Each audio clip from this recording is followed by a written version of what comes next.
ஒருத்தியம்மா கோலமயில் ராணி ஆடி வரும் பூங்கலசம் அழகிருக்கும் மேனி தேர் நடந்து தெருவில் வரும் ஊர்வலமா ஊருலகில் அவளை போல பேர் வருமா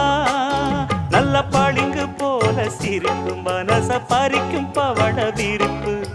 விளங்கிடாத இனிப்பு விவரம் புரிஞ்சிடாத துடிப்பு சந்திர ஜோதி வந்தது போல சுந்தர தேவி ஜொலிப்பு கலைவாணியோ ராணியோ அவள்தான் யாரோ சிலை மேனியோ